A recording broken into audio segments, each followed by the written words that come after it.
इस वीडियो में आपको दिखाएंगे कि आसपास ड्रामे सीरियल की कौन सी वो अदाकारा हैं जिन्होंने शादी कर ली और आपको मालूम भी नहीं।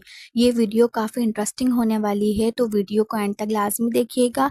वीडियो को लाइक करने के साथ चैनल को सब्सक्राइब भी कर लीजिएगा ताकि आने वाली हर नई वीडियो आप तक बआसानी पहुंच सके। आसपास ड्रामा सीरियल जियो टीवी का रमज़ान स्पेशल ड्रामा सीरियल है, जो कि रमज़ान में सबसे ज़्यादा देखे जाने वाला ड्रामा है। बहुत पसंद कर रहे हैं। इन सब ड्रामे में काम करने वाले तमाम एक्टर्स की शादियों के बारे में तो आप जानते होंगे, लेकिन जिस एक्टर के बारे में आपको बताने वाले हैं उसका नाम सुख है, जो कि इस ड्रामे में अनुषी का किरदार प्ले कर रही हैं। अनुषी को आपने अर्शी के साथ देखा होगा कि अपना रोल लाइबा खान के साथ प्ले कर रही हैं। अगर आपने अनुषी को इस ड्रामे में देखा है तो कॉमेंट सेक्शन में लाजमी बताइएगा।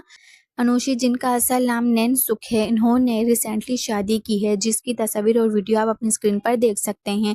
इस छोटी सी अदाकारा की शादी का सुनकर आप काफ़ी हैरान हो गए होंगे। नैन सुख की शादी अभी फरवरी में ही हुई थी और इस शादी अपने दोस्त हुसैन के साथ की है। अगर ये वीडियो आपको पसंद आई तो वीडियो को लाइक ज़रूर कर दीजिएगा। और अगर आप भी इनकी उम्र के हैं और सिंगल हैं तो हमें कमेंट सेक्शन में लाजमी बताइएगा। मज़ीद इस तरह की वीडियो देखने के लिए चैनल को सब्सक्राइब कर लीजिएगा। मिलते हैं एक नई वीडियो के साथ, तब तक के लिए अल्लाह हाफिज़।